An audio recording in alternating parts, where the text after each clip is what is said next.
Bonjour et bienvenue sur LCP pour voir ou revoir les temps forts de l'actualité parlementaire. En séance, le débat sur la fin de vie se poursuit en deuxième lecture après le rejet du texte par les sénateurs. Les députés ont à nouveau approuvé la création d'un droit à bénéficier d'une aide à mourir sous conditions strictes. Seulement voilà, par rapport à la version précédente, il y a eu du changement puisque des amendements identiques ont été adoptés pour laisser le libre choix aux patients de choisir soit l'auto-administration de la substance létale, soit l'administration par un tiers, médecin ou infirmier.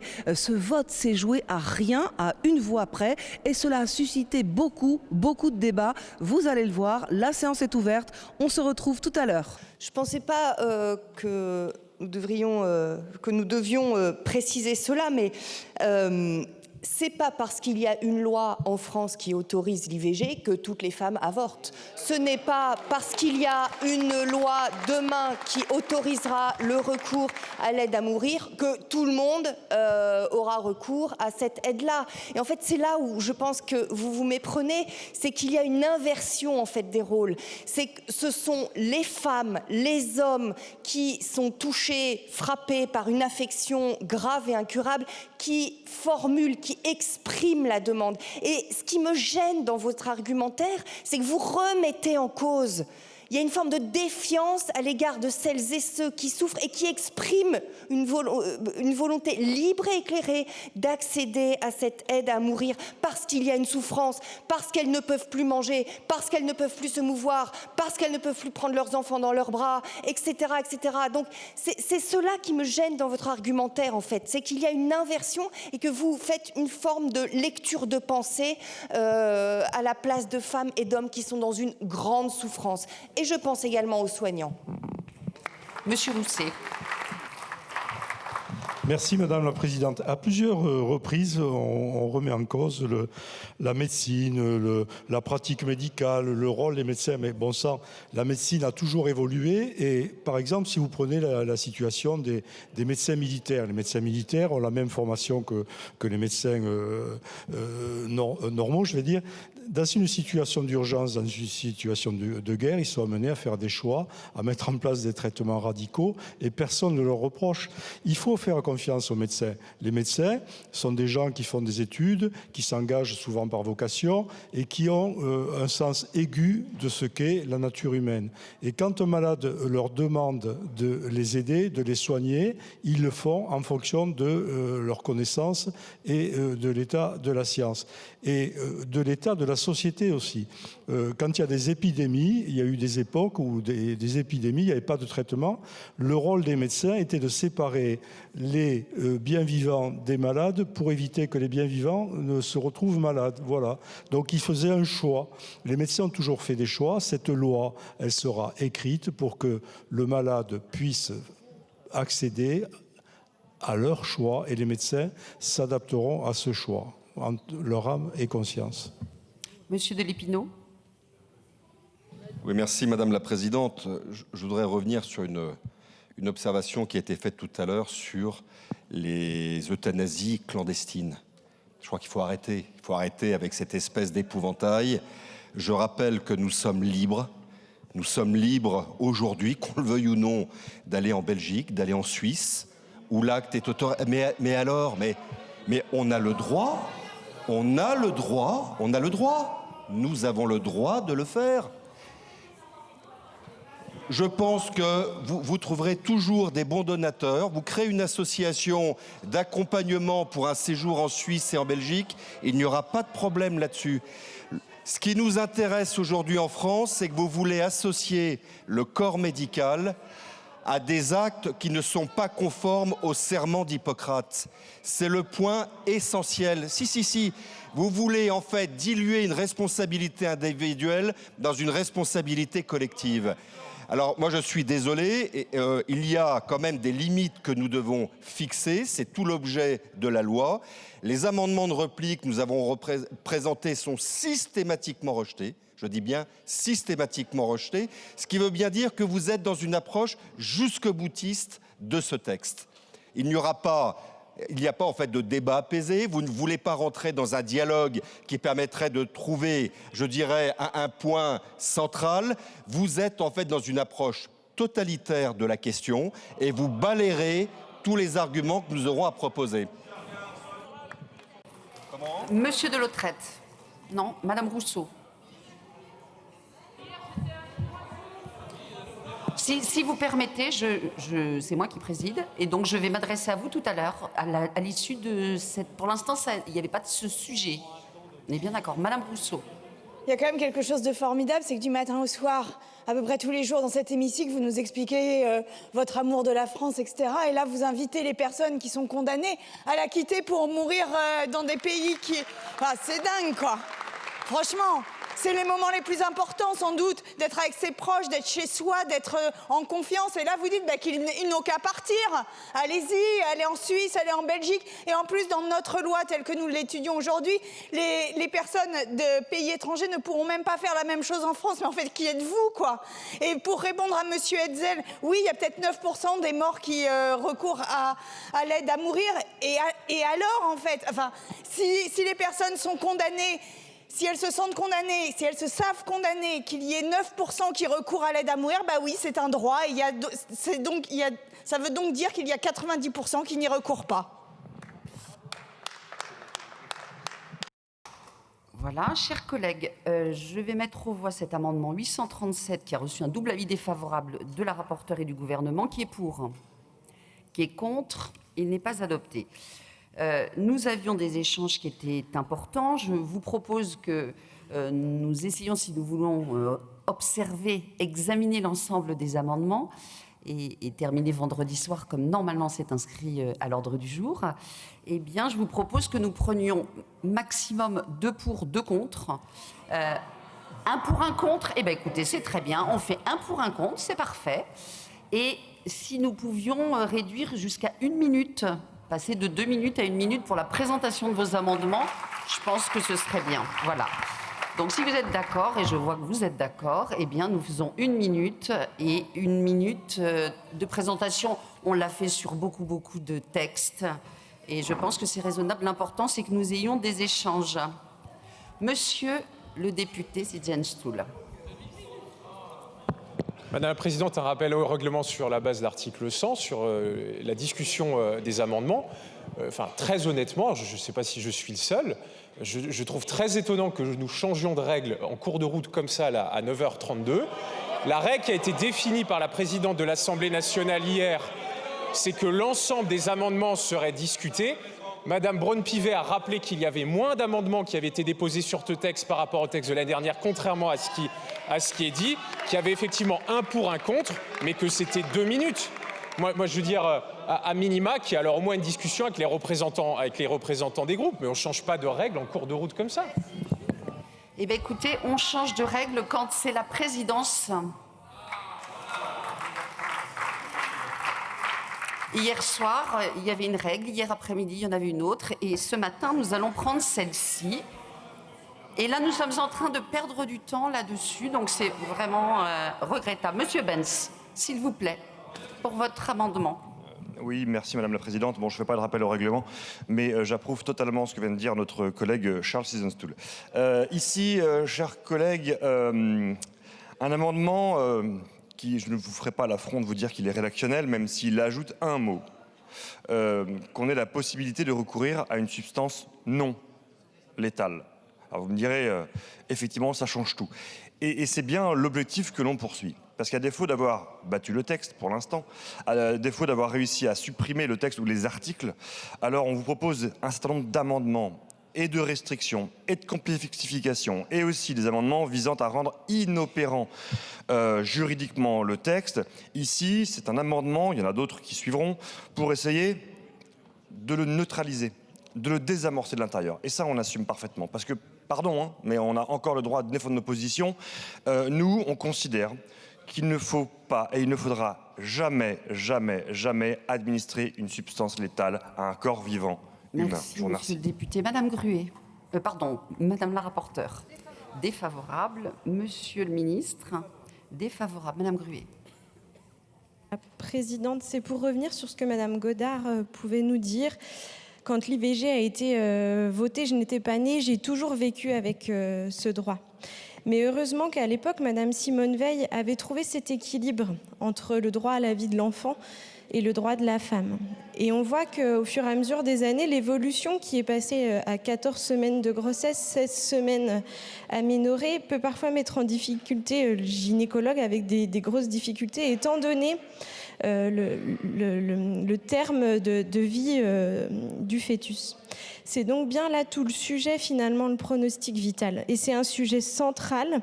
Et je trouve qu'on le verra dans l'article 4, la subjectivité des critères ne sécurise pas suffisamment sur le temps de vie qu'il reste. Et je suis profondément respectueuse de la qualité de vie aussi qu'il reste, des souffrances, de la prise en compte finalement de la demande. Mais c'est notre rôle de législateur en termes d'éthique qu'il ne puisse pas y avoir de dérive. Et tels que les critères sont établis, on peut avoir des personnes qui ne sont pas justement dans cette irréversibilité, malgré ce qu'on veut bien écrire, et dans des souffrances qui ne peuvent pas être soulagées par d'autres traitements. Donc oui, on peut faire des parallèles, mais c'était justement, je dirais, la justesse de la loi à l'époque de Simone Veil d'avoir cet équilibre. Merci, Madame la députée. Et c'est notre rôle ici de venir protéger la vie avec des critères qui soient les plus respectueux de la vie. Alors, je vais mettre aux voix cet amendement 2033 qui a reçu un double avis défavorable de la rapporteure et du gouvernement. Qui est pour? Qui est contre? Il n'est pas adopté. Le 2099, Monsieur Benz. J'allais dire défendu, Madame la Présidente, mais simplement un petit mot, puisque c'est un peu la même idée que l'amendement précédent, même esprit, on va dire. En revanche, simplement pour préciser que on ne souhaite ni ralentir, ni accélérer, on souhaite juste prendre le temps du débat. Voilà. Et on estime que les journées qui nous sont ouvertes sont prévues pour cela, chers collègues, pour débattre sur le fond. Certes, c'est une deuxième lecture, mais on a le droit de continuer à argumenter pour tenter de vous convaincre. Je vous remercie. Le 1130, oui. Oui, vous allez pouvoir dire un mot, mais je cherchais à savoir si le 1130 est défendu ou pas. Merci Madame la Présidente. Oui, chers collègues, juste un mot sur ce temps de débat. Je voudrais quand même rappeler qu'on avait collectivement, et pas une voix s'est élevée contre la règle que nous avions convenue, on avait collectivement arrêté en commission de débattre autour d'1 minute de présentation des amendements, considérant que nous étions en deuxième lecture et que beaucoup de ce qui nous amène à débattre sur le fond avait déjà été dit en première lecture. Il y a même en commission, et sur vos bancs aussi, Monsieur Benz, vous avez même été jusqu'à dire on va pas défendre les amendements pour pas allonger certains amendements que vous proposiez à répétition, on va pas les défendre pour pas allonger les discussions. Et vous, à aucun moment, personne s'est senti, personne s'est senti mal dans cette discussion que nous avons eue en commission. Donc je voudrais pas qu'on fasse croire dans l'hémicycle.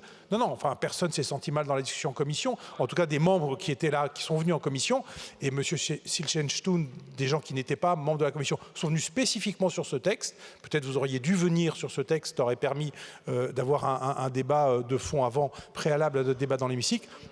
Donc je pense qu'on peut se satisfaire de se dire que le cadre d'1 minute convient. On l'a déjà pratiqué, on est en deuxième lecture, il nous permet d'aller au fond du débat et il nous permet surtout d'avancer dans ce texte, puisque finalement, il nous reste quand même plus de 1000 amendements à examiner. Voilà, je pense sincèrement que ce qu'on a réussi à faire en commission, et tout le monde l'a plébiscité, on peut le retrouver dans l'hémicycle. Merci, Monsieur le Président, mais la décision est prise, donc c'est ainsi. Ce matin, nous allons fonctionner de cette manière-là. Monsieur Benz, rappel au règlement. Présidente, merci. Sur la base de l'article 100 qui concerne les amendements, et très rapidement pour répondre au président de la Commission Affaires sociales. Monsieur le Président, je ne retire rien de ce que vous avez dit. C'est effectivement vrai ce que vous venez de dire. Et il n'y a pas de malaise. Ce que je veux dire, c'est qu'on sait comment ça se passe en commission, on sait comment ça s'est passé en hémicycle dans les lectures précédentes. À la fin, effectivement, ça va beaucoup plus vite, à la fin de l'examen, à part l'article 17 peut-être. Mais ça va beaucoup plus vite. Et certains amendements, notamment sémantiques, sont plus défendus à la fin, vous le savez. Parfois par dizaines. Et c'est normal. Mais j'attire juste votre attention sur le fait qu'on a besoin d'un temps de débat. Là, on est au cœur nucléaire du texte. Et on a effectivement besoin de développer nos arguments et donc de temps. Je vous remercie. Je vais mettre aux voix... non. Madame la rapporteure. Défavorable. Monsieur le ministre, défavorable. Je vais mettre aux voix l'amendement 2099 qui a reçu un double avis défavorable. Qui est pour? Qui est contre? Il n'est pas adopté. Le 1529, qui le défend? Il n'y a personne qui l'a défendu, il est tombé. 1529, non, il est tombé. Monsieur Hetzel, pour le 61.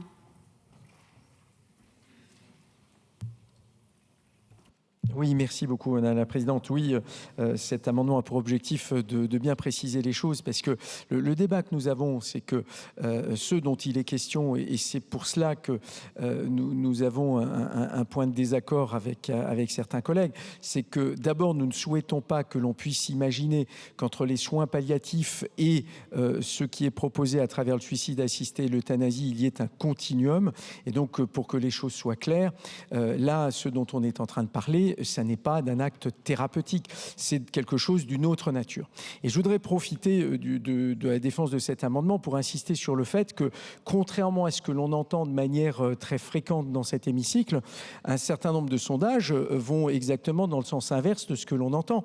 Le dernier sondage, celui de la Fondapol, plus de 3000 personnes interrogées, indique clairement qu'aujourd'hui, 51% des Français sont hostiles à ce texte de loi et qu'il n'y a que 37% des concitoyens qui y sont favorables. En tout cas, ce sont les résultats de la Fondapol qui datent de la fin de l'année dernière.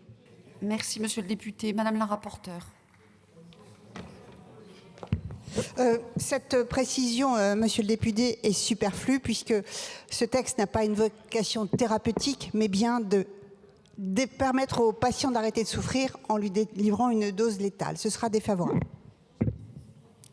Monsieur Zidenstuhl, monsieur le ministre, pardon. Je suis troublée.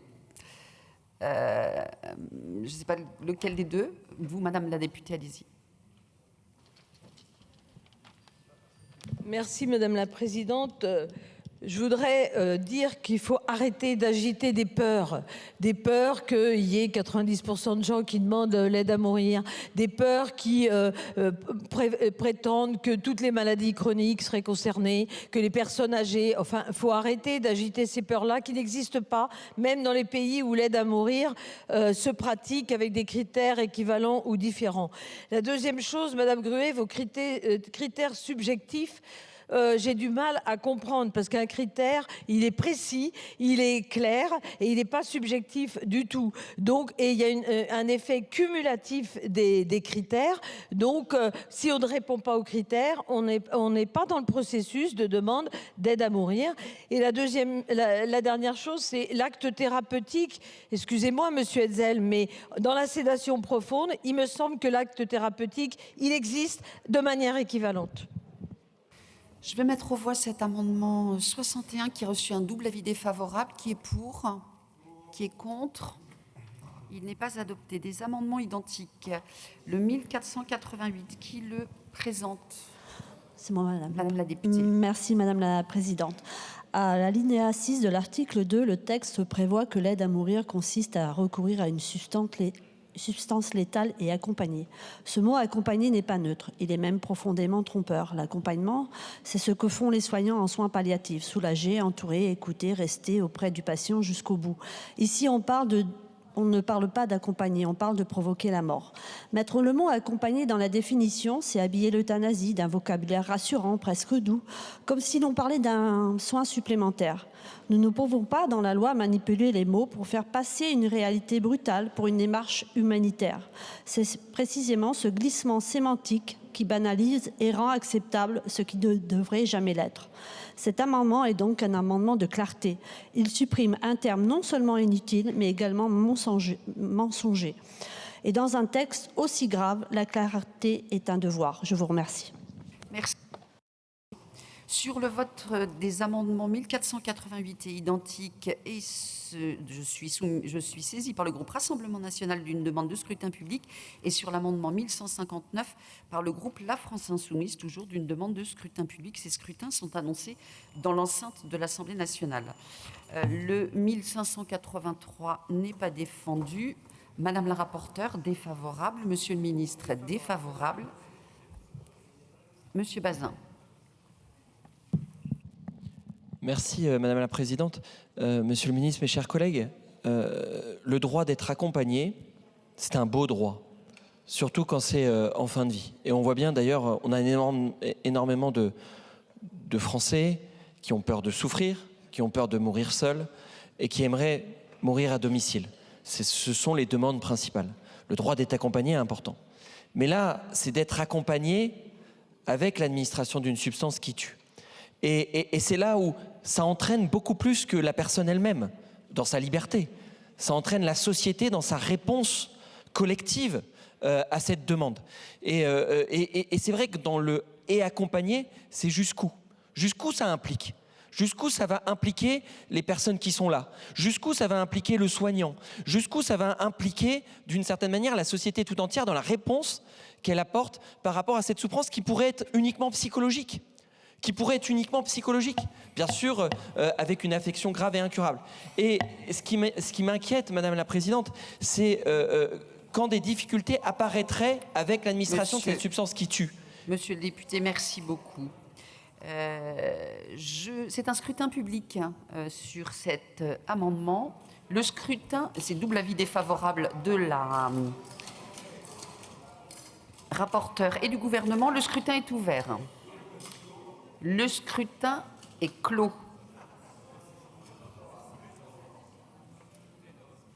Votant 95, exprimé 94, majorité 48, pour 34, contre 60, l'Assemblée nationale n'a pas adopté. Le 1159, qui le présente? Madame Le Boucher? Pardon, Monsieur Chloé. Merci Madame la Présidente. Cet amendement, il vise à joindre à la liberté qu'on est en train de concrétiser une ultime quiétude. À l'heure actuelle, le texte prévoit, au moment de partir, parce que vous avez décidé d'éteindre la lumière, entouré de celles et ceux que vous aimez, le texte prévoit que vous devez vous-même vous administrer la substance létale et que vous ne pouvez être aidé par un ou une professionnelle dans ce moment-là qu'à condition d'être physiquement incapable d'y procéder vous-même. Ce qui veut dire que toute personne qui en a les capacités physiques eh bien, ne pourra pas avoir l'esprit, dans ces dernières minutes peut-être les plus importantes de l'existence, n'aura pas l'esprit à se consacrer à celles et ceux qui l'entourent. S'il devra être obnubilé par sa propre situation et avoir tout son esprit vraiment consacré à la manière dont il ou elle est en train de s'administrer le produit. Ce qu'on propose, c'est de faire vraiment de ces dernières minutes l'instant où vous avez l'esprit consacré à vous ou aux autres, et pas l'esprit consacré à l'auto-administration. Ça nous semble être une liberté qui vient réaliser l'ensemble du texte. Merci, Monsieur le député. Madame la rapporteure. Monsieur le député, vous souhaitez donc laisser à la personne le droit de choisir entre deux modes selon sa volonté. Cet amendement n'a pas la portée que vous lui prêtez puisque nous avions l'année dernière supprimé la condition d'incapacité physique et elle a été rétablie l'année dernière. Je vous suggère de retirer puisque de toute façon nous en débattrons un peu plus longuement tout à l'heure, sinon ce sera défavorable. Monsieur le ministre. Défavorable. Monsieur Lozano. Oui, merci Madame la Présidente. Je voulais intervenir précédemment pour répondre sur le sondage de la Fondapol et mettre en avant la profonde mauvaise foi de ce sondage. Il suffit de le lire parce que ce sondage ne fait que mettre en opposition la loi fin de vie avec les soins palliatifs. Or, il me semble qu'ici, nous avons voté à la fois les soins palliatifs et nous allons voter la fin de vie. Je vous donne les questions. Imaginez-vous que l'euthanasie soit légale en France et qu'un de vos proches soit gravement malade. Préféreriez-vous qu'il bénéficie de soins palliatifs de qualité? Évidemment. Monsieur le député, il y a une majorité qui répond oui. Voilà. Donc je voulais mettre en avant parce que c'est un argument qui nous a été donné plusieurs fois. Un pour, un contre. Donc Monsieur Hetzel, puis Madame Rousseau. Merci beaucoup, Madame la Présidente. Non, mais que les choses soient claires, je vous invite vraiment à lire de manière intégrale ce travail réalisé par la Fondapol. D'ailleurs, il est extrêmement détaillé. On est en train de parler, et encore une fois, les choses sont très précises.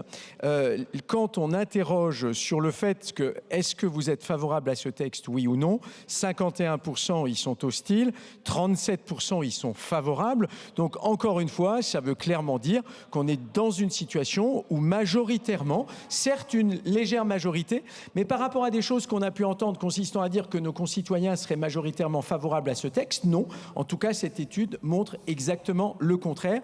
Et encore une fois, je vous invite à en lire le contenu. Madame la députée Rousseau. Merci Madame la Présidente. Juste pour dire à nos collègues que nous allons nous abstenir sur votre amendement, non pas parce qu'au fond nous avons un désaccord, je pense que c'est un amendement très important, mais les amendements qui viennent après en discussion commune précisent de manière plus fine le droit, et donc nous allons nous abstenir sur le vôtre et voter les suivants. Je vais mettre aux voix, c'est un scrutin public, cet amendement qui a reçu un double avis défavorable de la rapporteure et du gouvernement. Le scrutin est ouvert. Le scrutin est clos.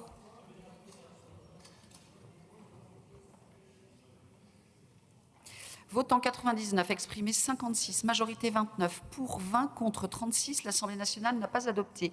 Je suis saisie par le groupe Rassemblement national d'une demande de scrutin public sur les amendements 87 et identiques. Le scrutin est annoncé dans l'enceinte de l'Assemblée nationale. Le 87, qui le présente? Rappel au règlement, Madame Louget. Madame Agneau, merci Madame la Présidente. Je demande l'application de l'article 100 de notre règlement qui précise que lorsque plusieurs membres d'un même groupe déposent un amendement identique, il n'y ait qu'un seul défendeur pour cet amendement. Je vous en remercie.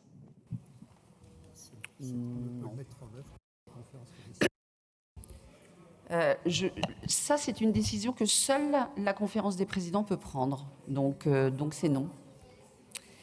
Et donc, il y a le règlement intérieur, il y a le droit parlementaire et il y a les usages, Madame la députée. C'est comme ça que fonctionne notre Assemblée. Qui présente le 87? Monsieur Le Fur. Oui, merci beaucoup, Madame la Présidente. Et oui, pour répondre à l'interpellation de notre collègue, on est sur un sujet suffisamment intime, suffisamment personnel, suffisamment grave pour avoir un vrai débat et pour aussi accepter qu'au sein d'un même groupe, on puisse avoir des positions différentes, y compris quand on est d'accord sur le fond, avoir des arguments différents. Donc, respectons la liberté individuelle des députés, c'est essentiel dans cet hémicycle. Par ailleurs, sur cet amendement, je suis personnellement opposé au suicide assisté et à l'euthanasie qui, pour moi, représentent une rupture fondamentale et je pense que l'accompagnement doit passer par les soins palliatifs. Mais si on doit hiérarchiser entre deux solutions extrêmement graves, extrêmement redoutables, je pense quand même que l'euthanasie va beaucoup plus loin et pose beaucoup plus de difficultés ou de questions éthiques, morales, personnelles que le suicide assisté. Et je ne peux pas accepter qu'on permette à des soignants, à des médecins qui sont censés soigner, trouver une solution thérapeutique, apporter un soutien qui puisse être amené à administrer la mort. Donc je pense que l'euthanasie est plus grave que le suicide assisté. Donc au moins, ne permettons pas l'euthanasie. Je vous remercie. Merci beaucoup. Le 627 est tombé. Le 661. Madame Marebeuil. Oui, merci Madame la Présidente, Monsieur le Ministre, Mesdames et Messieurs les rapporteurs. Alors cet amendement illustre une phrase de Jean Leonetti. La main qui soigne ne peut être celle qui donne la mort. C'est tout à fait ce qui est dit ici. Et je vous rappellerai qu'en 2022, oui, mais on peut laisser parler les gens. Je ne vous ai jamais coupé la parole, que je sache. Madame la députée, présentez votre amendement. En 2022, l'Ordre des médecins a lancé une consultation auprès de l'ensemble des conseils départementaux, régionaux et interrégionaux sur la fin de vie et le rôle du médecin. Cette consultation a obtenu un taux de réponse global de 93,1%, ce qui me semble assez significatif. À la question « Pensez-vous que le médecin doive administrer le produit létal ?», 66% des réponses ont été négatives. Voilà. Donc il faut prendre en considération ce que veulent les personnels soignants. Monsieur Hetzel. Merci beaucoup, Madame la Présidente. Oui, cet amendement remet là aussi en débat une question importante, puisqu'en réalité, avec ce terme d'aide à mourir, on a affaire à deux dispositifs, le suicide assisté d'une part et l'euthanasie d'autre part. Et on voit bien que, en fait, les sous-bassements éthiques, dans les deux cas, sont importants, mais ils ne sont pas exactement de même nature, dans la mesure où l'intervention du tiers, dès lors que l'on est sur une euthanasie, est beaucoup plus importante. Et ça, c'est important de le prendre en considération, et notamment quand vous discutez avec les professionnels et notamment les soignants, ils sont quand même là aussi très nombreux à alerter sur l'incidence que cela peut avoir sur l'exercice de leur profession. Et donc je pense que si on débat de cette question de la fin de vie, en tout cas l'euthanasie est encore un point spécifique. Le 955, Monsieur Le Fur. Non, il est défendu, très bien. Qui défend Monsieur Sigenstuhl? Non. Le 1120 n'est pas défendu. Madame Hamlet, est-ce que vous... Si, mais je vous ai appelé. Bon, bah alors allez-y, Madame la députée, mais je donne les nombres des amendements, donc allez-y, Madame Vidal. Merci, Madame la Présidente. Alors, sur cet amendement, il est proposé de supprimer l'alinéa 6, pardon. En effet, le médecin doit être présent auprès de la personne qui est en train de mourir jusqu'à ses derniers moments, assurer par ses soins et mesures appropriées la qualité d'une vie qui prend fin, sauvegarder la dignité du malade et réconforter son entourage. Il n'a pas le droit de provoquer délibérément la mort. L'Ordre des médecins est défavorable à l'administration du produit par le médecin. Dans sa rédaction actuelle, la proposition de loi prévoit en théorie un principe d'auto-administration et une exception d'euthanasie qu'elle ne définit pas clairement. Cela met les patients et les médecins dans une incertitude juridique. À la lecture de l'article L. 1111-12-1 du Code de la santé publique, aucune précision ne permet d'apprécier le critère de l'incapacité physique de procéder à l'auto-administration, ni de déterminer l'origine de cette incapacité, de telle sorte que, sous cette rédaction, l'incapacité physique temporaire, liée par exemple à une forte émotion, pourrait rentrer dans le champ d'application. Merci, Madame la députée. Madame Hamlet, il est défendu? Très bien. Madame Petit n'est pas là. Monsieur Potier. Présidente, je vais prendre sur ma minute 10 secondes pour dire que les personnes de gauche, de 3 groupes, 5 personnes qui ont choisi la sobriété, sont particulièrement pénalisées par la formule de 1 minute, mais je l'accepte parce que c'est la règle démocratique que nous avons fixée. Mais c'est un message que je donne à tous ceux qui, à gauche, portent le combat contre l'euthanasie et le suicide assisté. Nous serons empêchés de nous exprimer comme nous aurions aimé le faire. Et maintenant, je vais venir sur le fond de l'amendement.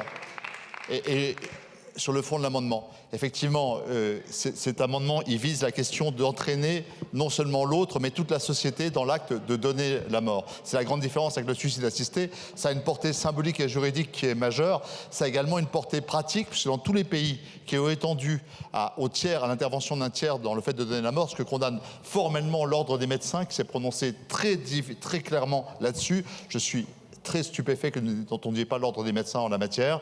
Nous avons un changement d'échelle qui est sans commune mesure. Donc nous avons un changement d'échelle. Je voudrais vraiment le dire avec force, clarifions le fait que les personnes qui ne peuvent pas s'auto-administrer la mort sont déjà prises en charge dans le cadre de la loi Claes-Leonetti et qu'ils peuvent arrêter les traitements qui les maintiennent artificiellement.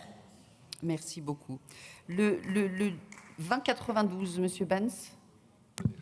Monsieur de Merci Madame la Présidente. Oui, on a la problématique voulu par les promoteurs du texte d'embarquer le corps médical dans l'opération. Et oui, monsieur le rapporteur général, c'est une évidence, puisque nous savons que vous allez imposer en réalité la pratique euthanasique dans les établissements entre autres publics, mais également privés, s'il y a une convention financière avec les ARS. Nous le savons. Donc vous allez bousculer la conscience de soignants qui ne veulent pas rentrer dans cet acte. Alors, si je rentrais dans la caricature, je me disais, mais pourquoi vous ne proposez pas de constituer des centres d'euthanasie où vous aurez des infirmiers, des médecins totalement en phase avec cette mesure, et ensuite tout à chacun pourra demander à être transporté dans ces centres. Mais ce n'est pas du tout ce que vous voulez généraliser la mesure dans tous les unités de soins, et c'est là où ça pose un problème. Et dernière chose, petit mot concernant les sondages. En fait, il y avait un sondage idéal pour régler le problème, c'était le référendum.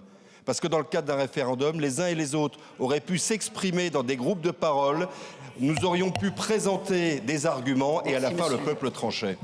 Merci monsieur le député. Monsieur le rapporteur. Merci Madame la Présidente. Alors tous ces amendements visent à supprimer la possibilité que la substance létale soit administrée par un tiers afin de limiter la mise en œuvre de l'aide à mourir. Deux points. D'abord, permettre que l'administration soit effectuée par un tiers est une condition nécessaire au respect du principe d'égalité entre les malades, car tous ne sont pas physiquement capables de s'administrer une substance létale. Deuxième point, la légitimité de la participation des professionnels de santé à la mise en œuvre d'une aide à mourir est pleinement admise par une partie d'entre eux. Et elle s'est exprimée. Et ceux qui ne souhaitent pas y prendre part pourront faire valoir leur clause de conscience comme le leur permet l'article 14. Enfin, pour répondre à cette question des sondages, écoutez, il y a encore un sondage qui est sorti il y a une dizaine de jours, qui a été fait par l'IFOP, et qui indique que 87%, je dis bien 87%, alors, vous savez, les sondeurs disent en général marge d'erreur de 3%. Allez, mettons une marge d'erreur de 10%. 87% des Français sont favorables au libre choix entre le recours aux soins palliatifs ou à l'aide à mourir. Et 84% des Français sont favorables à la proposition de loi dont nous débattons et qui a été très clairement spécifiée dans la question, même en rajoutant, et ça devrait vous faire plaisir, monsieur Benz et monsieur Delepino, même en rajoutant les notions de suicide assisté et euthanasie, c'était dans la question. Et bien malgré ça, 84% des Français se déclarent favorables. Et ça confirme ce que nous a dit la Convention citoyenne. La Convention citoyenne, 76% des Français 76% des Français de la Convention citoyenne étaient pour l'aide à mourir. Et c'est, j'allais dire, pour reprendre des termes qui vont apparaître dans le débat, c'est constant, c'est même persistant, l'avis des Français. Donc effectivement, je crois qu'à un moment, il faut arrêter, et je sais que sur certains sujets, autres sujets, vous mettez en avant toujours l'avis des Français, sur la sécurité, sur l'immigration. Et là, vous avez du mal à accepter que les Français ne pensent pas comme vous. Madame Goulet. Pardon, monsieur le ministre, quand même. Merci Madame la Présidente, Mesdames, Messieurs les députés, sur l'ensemble de ces amendements, vous dire que ce qui est porté par ces amendements, c'est tout simplement de faire en sorte que les Françaises et les Français ne soient pas égaux face à ce nouveau droit. C'est-à-dire que notre seule incapacité physique ferait que nous pourrions ne pouvoir avoir accès à ces dispositifs, ne pourrions pas être accompagnés. Le débat sur l'existence ou pas de ce nouveau droit, de cette ultime liberté, il est légitime. Et c'est le cœur des échanges qu'il y a ici et que nous avons depuis plusieurs mois, voire plusieurs années. En revanche, si ce nouveau droit devient une réalité, comment expliquer à celles et ceux qui ont tout simplement une incapacité physique que ce nouveau droit, pour eux, ne pourrait pas être une réalité? La tierce personne, à certains moments, dans des situations exceptionnelles, sera forcément nécessaire. Ensuite, viendra le débat de savoir qui est cette tierce personne. Ça ne peut être, évidemment, en tout cas c'est la position du gouvernement, c'était la mienne en tant que rapporteur, qu'un professionnel de santé pour la distance nécessaire pour être en capacité de réaliser cet acte dans la totale liberté bien sûr, mais non, chaque personne bien sûr qui voudrait pouvoir accéder à ce nouveau droit si cette Assemblée en décide ainsi, elle doit pouvoir aussi y avoir accès si elle a une quelconque incapacité physique. Madame Goulet. Merci Madame la Présidente. Bonjour à toutes et à tous. Moi, je ne suis pas intervenue et j'écoute avec attention ces débats et je peux comprendre effectivement que certains, par conviction religieuse ou conviction autre, puissent se poser la question de donner à un moment ou un autre la possibilité d'abréger ses propres souffrances. Toutefois, dans ces amendements, ce qui m'inquiète le plus, c'est qu'aujourd'hui, si on vote ces amendements, c'est-à-dire que certaines personnes qui sont dans l'incapacité de pouvoir s'auto-administrer le produit, et je sais que vous n'aimez pas qu'on en parle, mais je vais quand même en rappeler, notamment les malades de la maladie de Charcot, eh bien, vont peut-être à un moment se dire, eh bien, je vais anticiper. Et donc, je vais demander plus tôt cette aide à mourir parce que je vais devoir me l'auto-administrer plutôt qu'essayer d'aller au bout, de profiter des soins palliatifs jusqu'au bout et peut-être de se dire, eh bien, là, je suis arrivé au bout. Et c'est à ce moment-là seulement que peut-être je le demanderai ou je ne le demanderai pas. Mais attention, par cette écriture, pour moi, on a un danger, c'est-à-dire qu'on va peut-être faire anticiper les personnes et ce qui va à l'encontre de ce que vous souhaitez, parce qu'elles auront peur qu'à un moment où elles le décideront, elles ne pourront plus le faire. C'est pour ça que, bien entendu, Merci, je voterai contre. Monsieur Benz. Merci Madame la Présidente. Monsieur le rapporteur général, sur la question de l'opinion publique, la perception de l'opinion publique par rapport à ce sujet, on peut ou pas faire la bataille des sondages.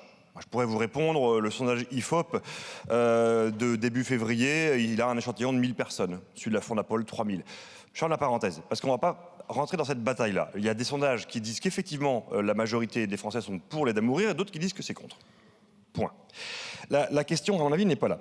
Nous, on vous a dit plusieurs fois, on considère, j'allais dire presque philosophiquement, que c'est un sujet qui touche toute la société, qui engage toute la société. Et donc, que la réponse qu'on doit y apporter doit être tranchée par la société elle-même. C'est la raison pour laquelle on demande un référendum. Et d'ailleurs, au sein du groupe RN, qu'on soit pour ou contre, on est tous pour le référendum.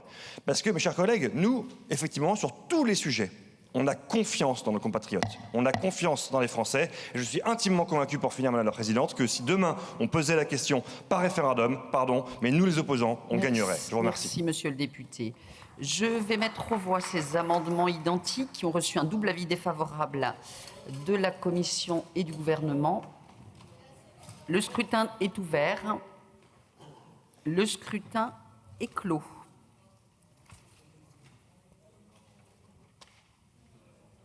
Votant 119, exprimé 117, majorité 59, pour 44, contre 73, l'Assemblée nationale n'a pas adopté. Sur le vote des amendements 101 identiques, je suis saisie par les groupes Ensemble pour la République et la France Insoumise, Nouveau Front Populaire, d'une demande de scrutin public. Le scrutin est annoncé dans l'enceinte de notre Assemblée. Le 101.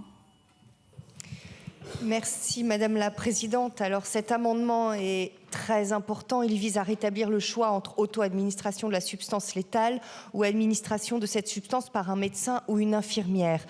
Et cela a été dit, au cœur de cette loi se situe la liberté, le respect d'une femme, d'un homme atteint d'une affection grave et incurable dont le pronostic vital est engagé. Et si on ne vote pas pour cet amendement, alors cette femme, cet homme sera contraint de s'auto-administrer la substance létale. Et je crois qu'évidemment, c'est une rupture avec l'esprit même de cette loi, à savoir la liberté. Et imposer finalement le format du geste final, c'est une manière aussi de condamner une nouvelle fois et de contraindre une personne qui est déjà condamnée. Et je voudrais le dire parce que je vois bien l'argument qui va nous être opposé, c'est le fait que cette volonté, elle doit être à nouveau vérifiée. Eh bien, elle l'est dans l'article 9. Merci beaucoup. Madame Dubré-Chirat.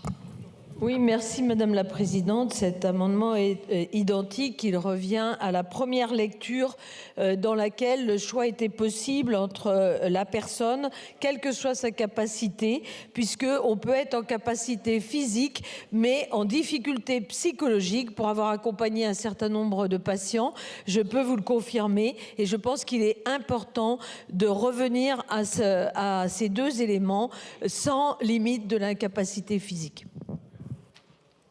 Le 768, il n'y a personne pour le... Ouais. Donc le 1164, Madame la députée. Merci Madame la Présidente, collègues. Nous débattons ici d'un moment le plus intime d'une vie. Cet amendement vise à rétablir une liberté fondamentale, celle de choisir les modalités de sa propre fin. Actuellement, le projet de loi érige l'autodétermination en règle absolue. L'intervention d'un tiers n'est qu'une exception de dernier recours. Collègues, la fin de vie ne doit pas être une épreuve de force. Certains patients sont terrifiés par l'idée de rater leurs gestes ou de vivre leurs derniers instants dans l'angoisse d'une manipulation technique qu'ils ne maîtrisent pas. Est-ce cela que nous voulons pour nos concitoyens, une autonomie forcée qui deviendrait une souffrance supplémentaire? Le modèle que nous proposons est un modèle de confiance. Les médecins abrègent déjà des vies avec les sédations profondes. Ils sont prêts à accompagner ce choix. Rappelons que 74% des médecins sont favorables à la légalisation de l'aide à mourir. Choisir entre faire le geste ou se faire aider, c'est consacrer le libre arbitre jusqu'au bout, peu importe la capacité physique du corps. S'assurer une procédure apaisée pour la personne en fin de vie, mais aussi pour tout son entourage. Revenons à l'humain. Je vous remercie. Merci, Madame Rousseau. Je voudrais m'adresser là aux personnes qui sont pour ce texte et dont je sais que cette disposition d'administration, auto-administration ou administration par une personne tierce, est un sujet entre nous.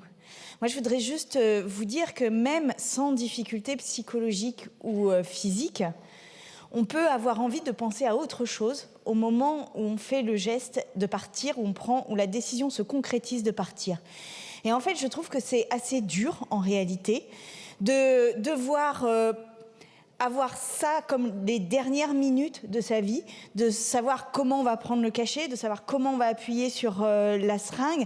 Et en fait, je trouve que dans ce moment-là, sans doute beaucoup qui ont pourtant la ferme décision de recourir à l'aide à mourir ont envie, plutôt que de tenir entre leurs mains la seringue, de tenir la main d'un proche ou d'une proche aimée.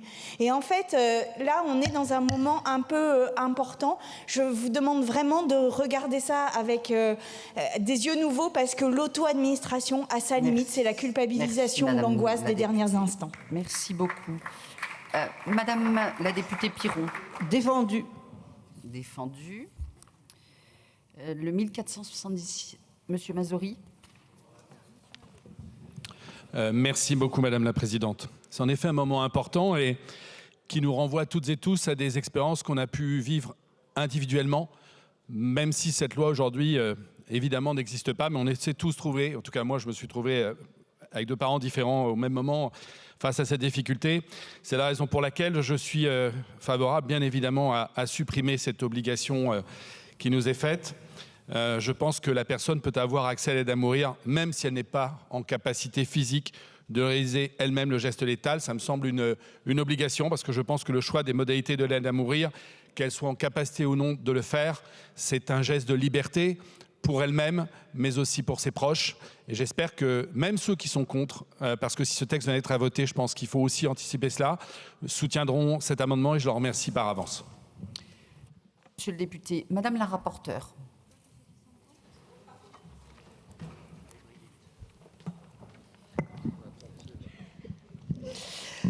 Oui, effectivement, on arrive ici à un moment important du texte. Et ces amendements qui visent à supprimer la condition d'incapacité physique afin de permettre à la personne de choisir le mode d'administration de la substance létale, je comprends les arguments selon lesquels permettre à la personne de choisir le mode d'administration ne modifie pas fondamentalement l'équilibre du texte, si l'on considère que celui-ci, c'est avant tout, il est défini par les conditions d'accès à l'aide à mourir. Je sais aussi que vouloir n'est pas pouvoir. Une personne pourrait vouloir bénéficier de l'aide à mourir, mais ne pas parvenir à y procéder elle-même. 3 éléments, néanmoins, me conduisent à m'opposer à ces amendements.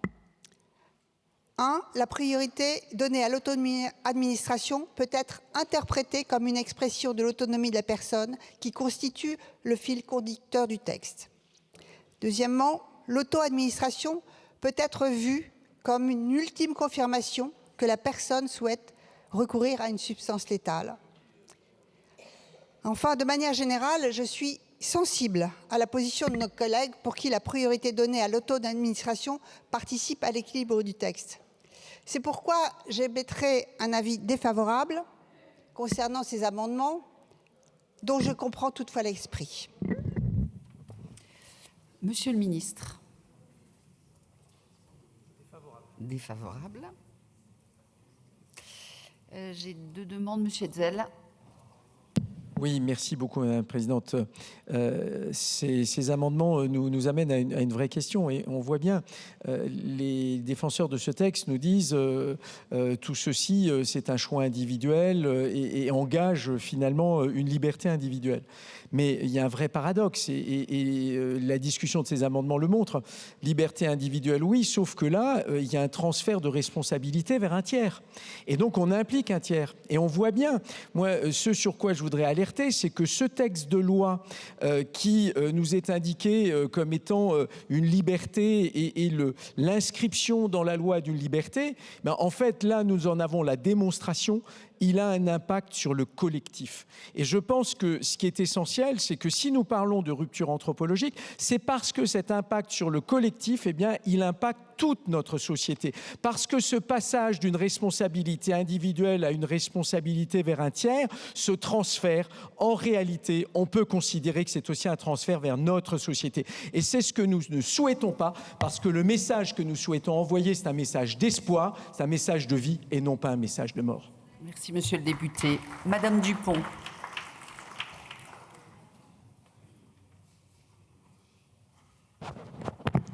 Merci, Madame la Présidente. Bon, on touche un point important de ce texte et voilà, nous travaillons sur cette loi d'accompagnement à la fin de vie. C'est pour moi une loi d'humanité face à d'affreuses souffrances, face à d'atroces souffrances, dans bien des cas, bien entendu. C'est la fin ultime. Ça concerne notre intime, à toutes et tous également. C'est l'accompagnement ultime, le geste ultime. L'auto-administration, assurer le geste par soi-même, est un poids, de mon point de vue, pour beaucoup de patients en fin de vie, potentiellement concernés par cet accompagnement. Assurer, je pense qu'il nous faut assumer justement d'aller au bout de la logique de ce plein accompagnement des derniers instants qui doivent être empreints d'humanité et être à l'écoute profonde des patients concernés. Et je pense qu'il nous faut revenir sur cette imposition de l'auto-administration dans cette logique de profonde humanité et d'écoute absolue de la personne concernée. Je vous remercie. Monsieur Pilato. Monsieur Clouet. On est sur un sujet voilà, qui est quand même un moment important du texte, donc je ne prends pas qu'un pour un contre. Et je vous en remercie, Madame la Présidente. Pourquoi allons-nous voter ces amendements et pourquoi demandons-nous, dans les rangs de la France Insoumise, le libre choix sur l'administration de la substance létale pour quelqu'un qui, on le sait, a un moment de souffrance aiguë et veut éteindre la lumière avec ses proches? D'abord, pour que les derniers moments de l'individu aient le sens qu'il veut lui donner. Je pense que chacun a le droit de savoir et de décider de ce qu'il veut faire des dernières minutes. Est-ce que les dernières minutes, il veut les consacrer uniquement et exclusivement à parler, prendre les gens dans les bras, les regarder, échanger, ou est-ce qu'il ou elle souhaite avoir le contrôle physique sur soi et procéder à l'administration? Ça, c'est une liberté, parce que il me semble que dans une telle loi, l'humanité, c'est de ne pas limiter le droit à la faculté. C'est-à-dire reconnaître que l'individu a le droit à des choses, même lorsqu'il n'est pas en capacité de le faire. La capacité n'est pas que physique, la capacité, elle est toujours aussi morale et psychologique. Le stress, l'angoisse, c'est quelque chose qui vient affaiblir votre capacité à faire. Et donc, ici, on veut reconnaître le droit jusqu'au bout. La liberté de choix, c'est le droit jusqu'au bout. Et c'est la cohérence intégrale du texte de A à Z. Madame Vidal. Merci Madame la Présidente.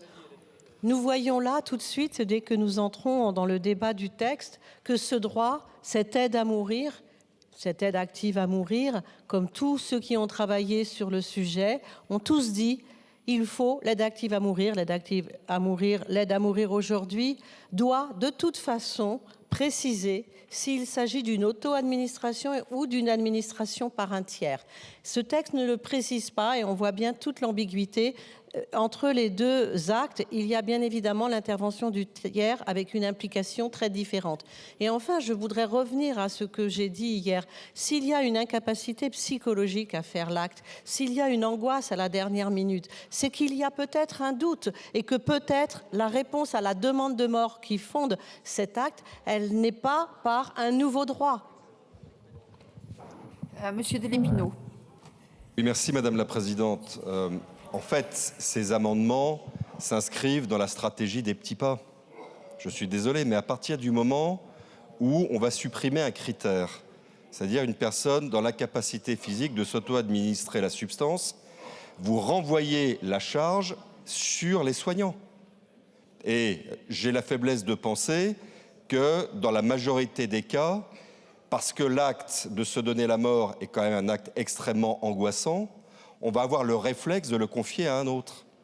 Donc vous donnez déjà maintenant, à l'article 2, un coup de canif à la clause de conscience des soignants, que vous le veuillez ou non, puisqu'on va multiplier les cas d'intervention d'un tiers et au final, nous retomberons sur cette obligation de facto qui pèsera sur les unités de soins de pratiquer la mort là où les médecins ne veulent pas le faire. Monsieur Juvin. Merci. Effectivement, derrière une mesure technique, c'est un sujet très profond qui est abordé là.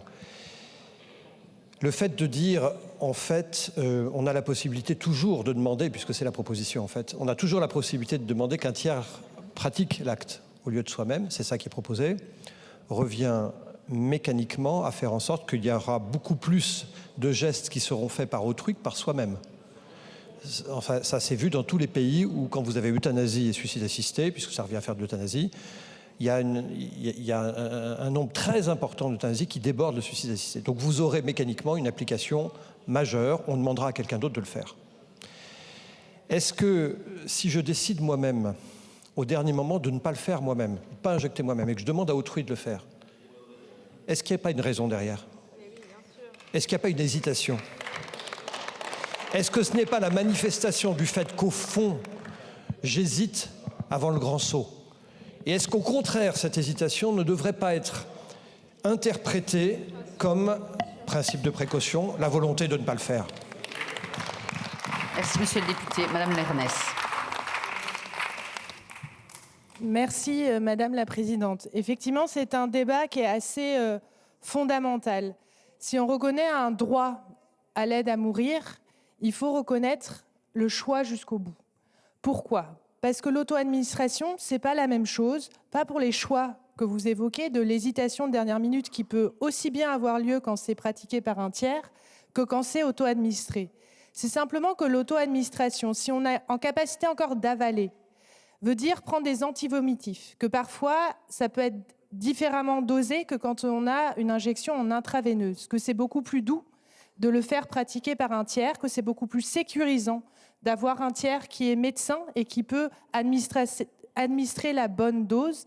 Et donc, il ne s'agit pas de pouvoir renoncer au dernier moment ou s'il y a un doute, ça c'est possible dans les deux cas. Il ne faut pas laisser à penser qu'il n'y a pas de possibilité d'y renoncer au dernier moment dans les deux cas. Par ailleurs, sur ce que ça impose à la collectivité ou au tiers, de fait, dans cette aide à mourir, il y a une aide médicale et la présence du corps médical dans tous les cas de figure. Et donc, de fait, c'est simplement de donner le choix jusqu'au bout et de donner le choix le plus humain, qui est aussi le fait de pouvoir recourir à une aide médicale à la fin. Merci, Madame la députée. Madame Gaillard-Minier. Merci, Madame la Présidente. À ce stade, effectivement, des débats, je souhaitais prendre la parole parce que je ne rejoins évidemment pas la position de ceux qui sont contre ce texte et ceux qui présentent des arguments contre ces ces amendements, mais pourtant je vais voter contre ces amendements, alors même que je suis tout à fait sensible aux arguments qui sont donnés sur pardon, cette liberté de choix qu'on doit donner jusqu'au bout. Mais ce qui m'anime aujourd'hui et sur ces prochains jours, c'est surtout que ce texte soit voté. Comme le rappelait notre rapporteur général, il a été voté au printemps. On est arrivé sur une version du texte qui soit équilibrée, qui soit solide. Il me semble important de ne pas aujourd'hui déséquilibrer effectivement cet équilibre qui avait été trouvé au printemps. Et pour ne pas fragiliser le vote de ce texte, je voterai contre cet amendement. Monsieur Vigier. Oui, merci Madame la Présidente. Je crois que là, on est vraiment à un moment essentiel puisque, comme l'a dit le rapporteur général, sur tous nos travaux, on a essayé de bâtir un texte le plus équilibré possible. Le point d'équilibre, il peut ne pas satisfaire certains, mais je crois qu'il a été trouvé justement en prévoyant que c'est l'auto-administration et s'il y a un empêchement pour la personne de le faire, c'est un professionnel de santé qui le fera. Si on enlève cette possibilité-là, ça veut dire qu'on transfère sur le professionnel de santé l'intégralité de la fin de la procédure.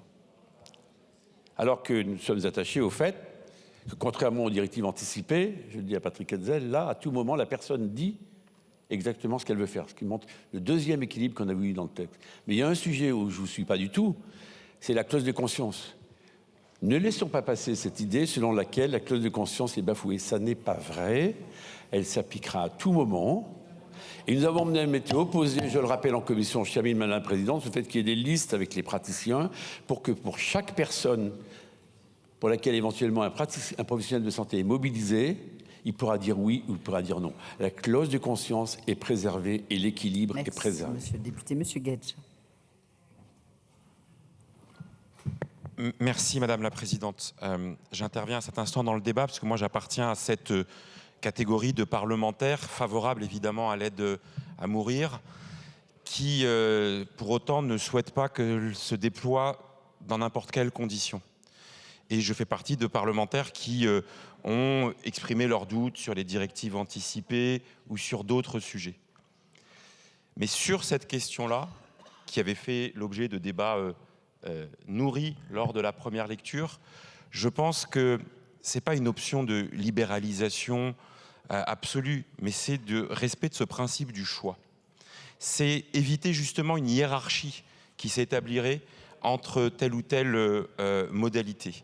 Et vous voyez d'où je parle, c'est-à-dire de quelqu'un qui est très attentif à ce que le texte ne déborde pas sur les questions des vulnérabilités ou des fragilités, on en a beaucoup parlé. Je suis, pour le coup, extrêmement favorable à ce que ces amendements puissent être réintroduits dans le texte. C'est un élément d'équilibre, c'est un élément de choix qui fonde précisément le soutien à ce texte. Donc vous voyez, soutenir cette disposition, c'est pas être dans une fuite en avant, puisque par ailleurs, je souhaite que des garde-fous solides soient posés dans tout ce que nous faisons, et c'était l'équilibre de la première lecture. C'est pourquoi il faut réintroduire ce que nous avions trouvé en première lecture. Monsieur Zizenstuhl, pour un rappel au règlement. Sur la base de quel article, s'il vous plaît? Merci Madame la Présidente. C'est un rappel au règlement sur la base de l'article 100, alinéa 7. Article 100, alinéa 7, c'est celui qui concerne les avis qui sont rendus sur les amendements. Tout à l'heure, l'avis du gouvernement a été rendu de façon extrêmement rapide. Je ne l'ai pas entendu à titre personnel.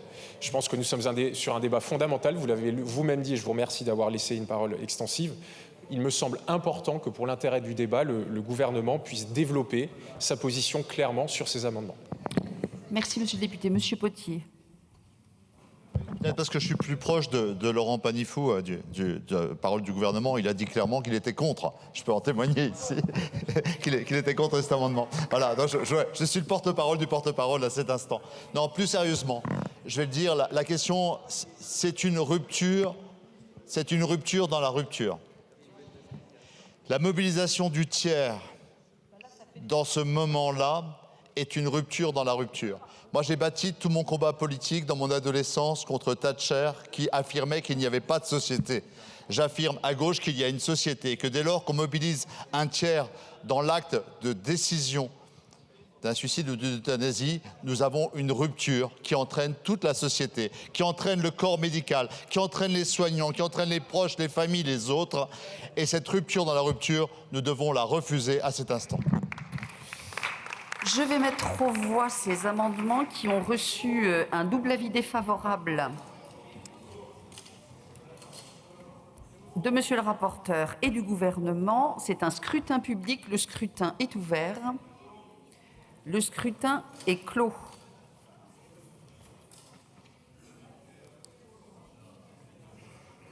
Votant 141, exprimé 137, majorité 69, pour 67, contre 70, l'Assemblée nationale n'a pas adopté. Sur le vote des amendements 103 et identiques, je suis saisie par le groupe socialiste et apparenté d'une demande de scrutin public. Le scrutin est annoncé dans l'enceinte de l'Assemblée nationale. Qui défend le 910 ? Défendu, très bien. Des amendements identiques. Le 103. Oui. Madame la députée. Madame la Présidente, l'amendement 103 vise à clarifier que la personne demandant une aide à mourir puisse choisir entre auto-administration de la substance létale ou administration de cette dernière par un médecin ou un infirmier.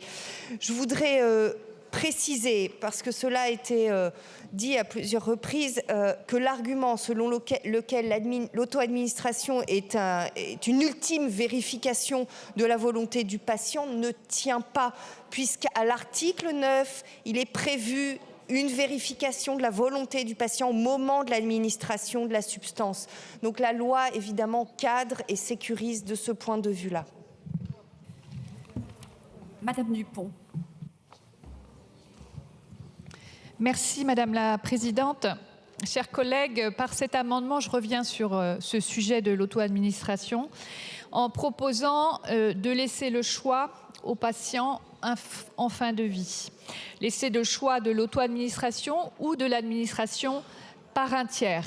Je pense que c'est essentiel et je souhaite répondre à l'argument des collègues qui indiquent que l'équilibre du texte est intangible.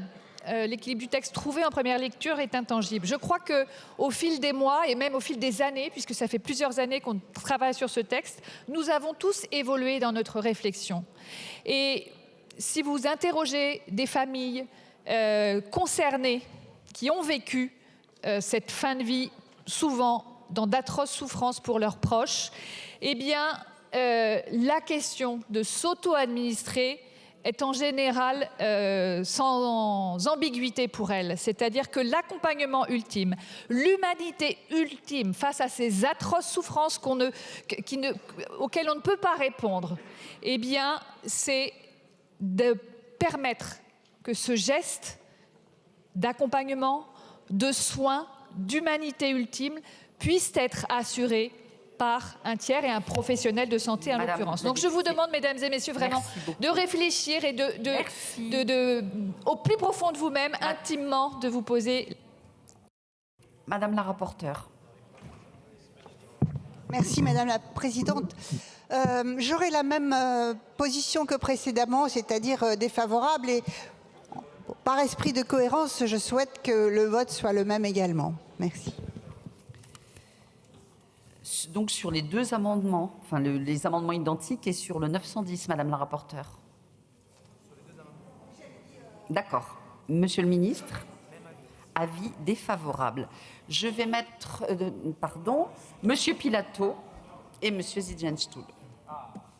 Merci beaucoup, Madame la Présidente. Déjà, collègues, par rapport à tout à l'heure, alors, on ne votera pas le 910, mais on soutiendra le Godard et le Dupont. Pourquoi ? On est dans une situation où la personne va mourir, elle le sait, et elle répond aux critères. L'équipe soignante qui est là, elle est là selon sa propre volonté, puisqu'elle n'a pas fait valoir sa clause de conscience. Donc, tout est au vert.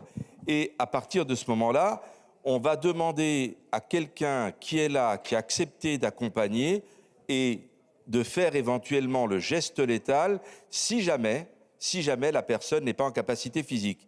Mais même si elle est en capacité physique et qu'elle n'en voit que le début de la seringue et qu'elle pense qu'elle a fini de le faire, on peut se retrouver dans une grande difficulté.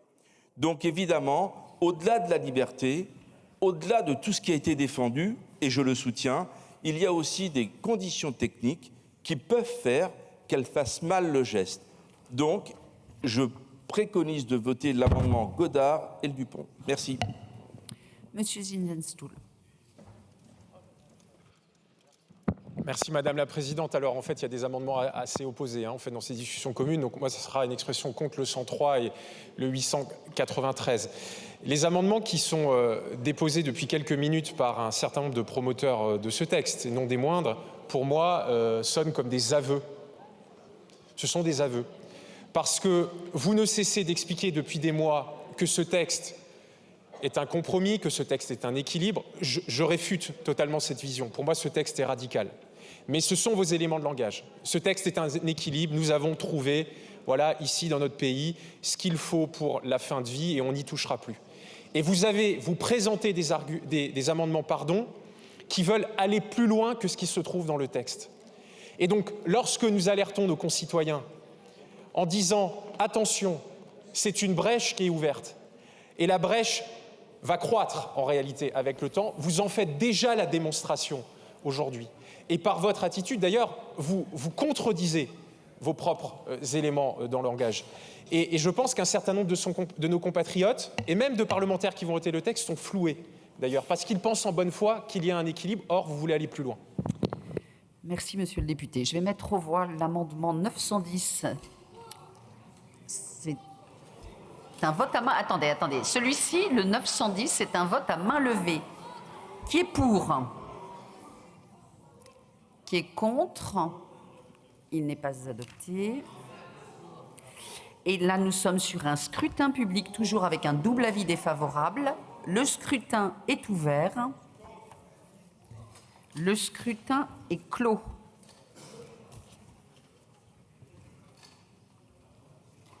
Votant 143, exprimé 141, majorité 71, pour 71, contre 70. L'Assemblée nationale a adopté. Ça fait chuter le texte en fois.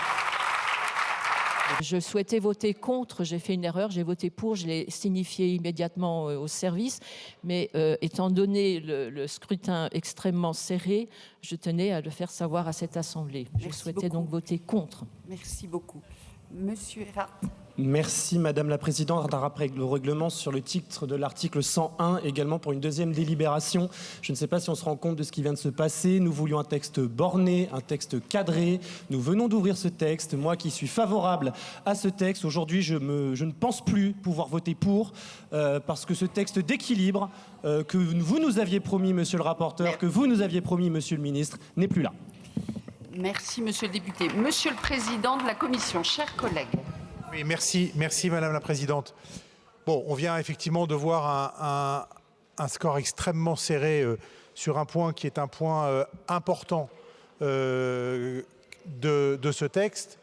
Important parce que d'abord, on avait eu des débats très longs en première lecture sur cet aspect-là. On a eu à nouveau des débats importants en commission sur ce sujet-là. Et on voit qu'en plus, bon, ce que vient de nous dire notre collègue sur son vote, enfin tout ça évidemment justifie et légitime la demande de deuxième vote. Donc j'appuie et je demande un deuxième vote sur cet amendement. Monsieur le rapporteur. Merci Madame la Présidente. Bien, mes chers collègues, je ne me réjouis pas de l'adoption de l'amendement qui a été voté avant la pause. Je ne m'en réjouis pas. J'aurais pu, il y a quelques années, si j'avais été dans cet hémicycle sans avoir la responsabilité de rapporter ce texte, j'aurais pu effectivement avoir la tentation de voter le libre choix. En revanche, dans la fonction que j'occupe de rapporteur général, j'ai toujours pensé que le tout, parfois, amenait au rien. Et je ne voudrais pas, mes chers collègues, que mardi prochain, parce que nous aurions souhaité avoir tout, au final, nous n'aurions rien. Donc, c'est la raison pour laquelle j'ai voté contre cet amendement. C'est la raison pour laquelle, lors de la deuxième délibération qui a été demandée, je voterai à nouveau contre cet amendement. Je le redis,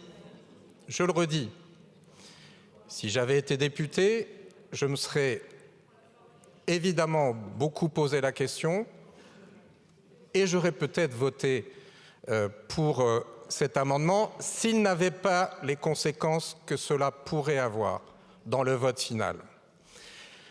Donc, en responsabilité, en conscience, je souhaite moi aussi une deuxième délibération et à ce moment-là, j'aurai l'occasion à nouveau de dire que je ne souhaite pas que le texte tel qu'il était avant le vote de cet amendement soit modifié. J'en appelle mes chers collègues au sens de la responsabilité de tous ceux qui veulent que ce texte soit définitivement adopté, parce que cet amendement ou pas, et si cet amendement finalement n'était pas adopté, ce texte sera un très grand progrès sociétal. Donc il faut savoir ce que l'on veut, et l'esprit de responsabilité m'amène à dire que je souhaite que l'équilibre du texte soit respecté et que sur la deuxième lecture, en plus il y a eu effectivement 2 collègues qui ont fait rectifier leur vote, 2. Donc pour toutes ces raisons, en deuxième vote, je serai à nouveau, comme nous l'avons été, défavorable à cet amendement. Monsieur le ministre. Merci Madame la Présidente, Mesdames, Messieurs les députés. Oui, je crois qu'à de nombreux moments, au cours de l'étude de ce texte, nous serons amenés à faire des choix difficiles, en conscience.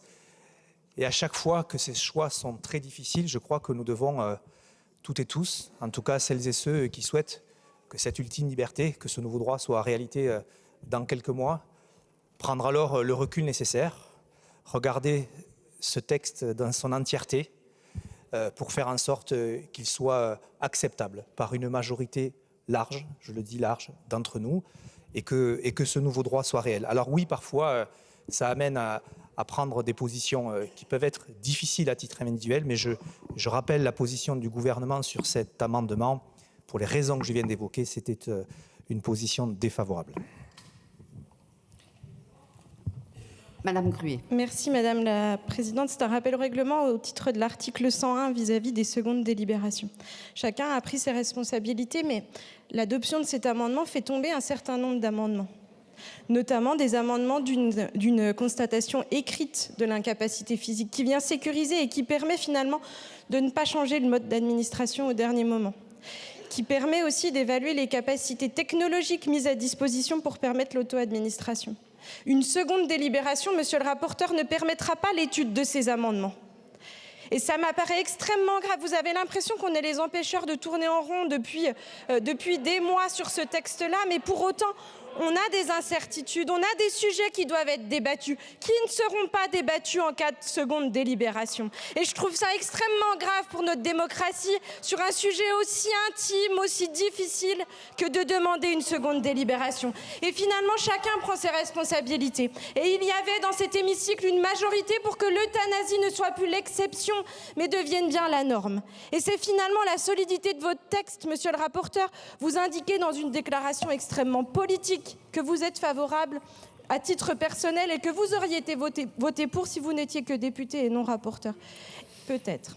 Et finalement, c'est sur des peut-être qu'on se retrouve à avoir une seconde délibération mardi qui ne permettra pas l'étude de nos amendements puisqu'ils sont tombés du fait de l'adoption de cet amendement demandé en seconde délibération. Merci beaucoup. Madame Firmin Le Bodo.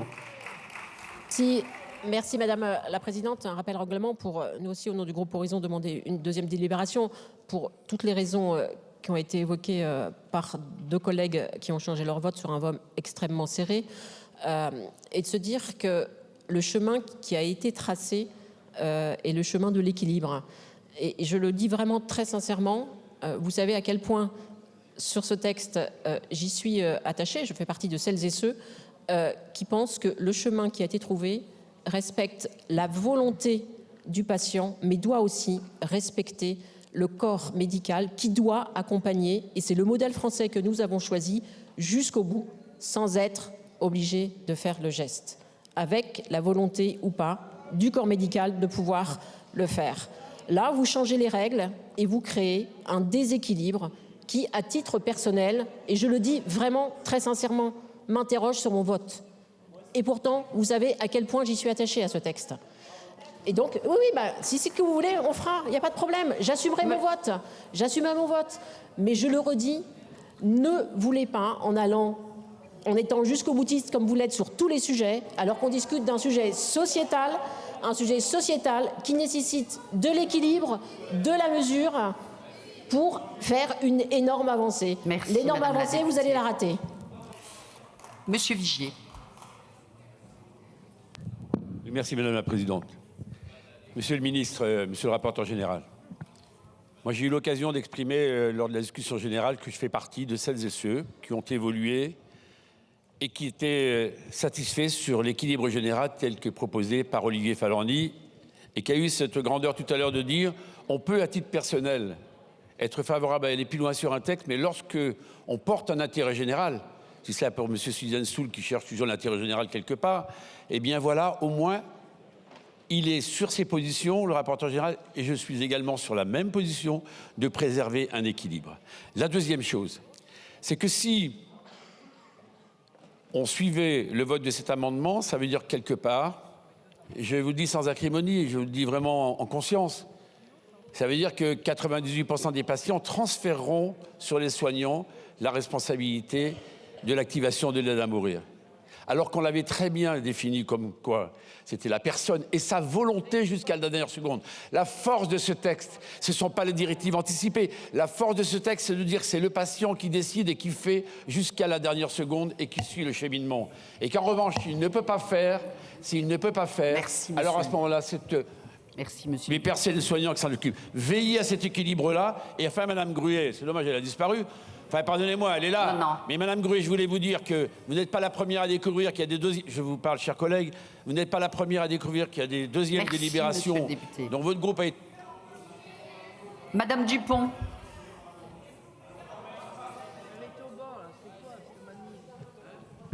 Merci Madame la Présidente. En tant qu'auteur de l'amendement, l'un des amendements en question, je me permets de m'exprimer, chers collègues. Je suis toujours très respectueuse de nos débats, surtout sur ce sujet en particulier qui concerne intimement chacun d'entre nous. J'entends cette demande de seconde délibération, même si, bon, je la regrette à titre personnel, mais ça fait partie des possibilités offertes à notre Assemblée. Je pense que sur cet équilibre du texte, je vous l'ai dit tout à l'heure, je crois que notre réflexion à toutes et tous évolue, avance au fil des mois et années, parce que ça fait plusieurs années que nous travaillons pour certains d'entre nous sur ce texte. Et si ce texte devait au final maintenir ce libre choix pour les personnes atteintes, je pense que ça amène chacun, certes, à mener cette réflexion de fond, mais l'équilibre, de mon point de vue, n'est pas remis en cause profondément, mais j'ai le droit, mesdames et messieurs, je vous écoute et je ne vous interromps jamais. Donc laissez-moi le faire, s'il vous plaît. Je crois, à titre personnel, que ça ne remet pas en cause profondément l'équilibre de ce texte et qu'on a besoin d'aller au bout. Le travail que nous faisons aujourd'hui est aussi important que celui que nous avons fait en première lecture et nous sommes libres d'évoluer les uns et les autres. Madame Rousseau.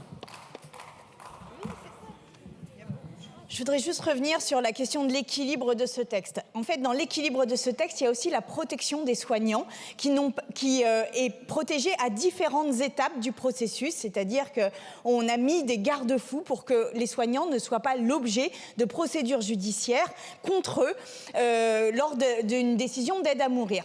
En fait, là, ce qui va se passer, si on revient sur le vote qui a eu lieu, c'est que des soignants vont faire le geste à la demande des patients dans l'intimité de ce qui se passe au moment de l'aide à mourir. Et en fait, on réexpose les médecins on réexpose les médecins à des procédures. Et donc, je vous le dis, ça ne modifie pas l'équilibre de la protection, ni des patients, ni des abus, de ce que vous appelez l'abus de l'aide à mourir. Par contre, vous mettez des médecins en danger avec une nouvelle délibération. Et je vous le dis, franchement, là, dans la manière dont on a voté, ça protège tout le monde, patients comme soignants. Merci, Madame la députée. Monsieur Hetzel. Oui, merci beaucoup, Madame la Présidente. Je voudrais revenir sur un point. Tout à l'heure, Monsieur le rapporteur général, dans votre argumentation, vous avez utilisé 2 termes qui interrogent. Vous avez parlé d'un tout en disant qu'à force de vouloir tout, on n'a rien. Eh bien, quelque part, c'est assez intéressant. Moi, j'aimerais que vous nous parliez un petit peu de ce tout. C'est-à-dire, quel est le dessein de ce tout? C'est-à-dire que si aujourd'hui, ce texte n'est pas un tout, mais une partie, en réalité, pourrions-nous connaître en quoi cette partie qu'est le texte actuel contribuerait-elle à un tout? Et donc, parlez-nous de ce tout, parce qu'en réalité, ce dont nous souhaitons débattre avec nos concitoyens, c'est bien de cela, puisque en fait, il s'agirait d'une première étape pour aller progressivement vers un tout. Et c'est bien de cela dont il s'agit. En tout cas, vos mots étaient très clairs, et je crois que, en tout cas, je vous remercie pour cette clarté, parce que je pense qu'elle contribuera, je l'espère, à ouvrir les yeux à certains, y compris dans cet hémicycle, au moment du vote mardi. Voilà donc pour cet extrait de séance du débat sur la fin de vie qui se poursuit ici à l'Assemblée en 2e lecture. Il y aura une 2e délibération sur ces amendements qui ont été votés pour offrir aux patients en fin de vie le libre choix entre suicide assisté et euthanasie. 2e délibération, puisque certains députés disent s'être trompés de vote. Ils ont voté pour alors qu'ils voulaient voter contre. On suivra le prochain épisode. Je vous souhaite une très bonne suite de programme sur LCP.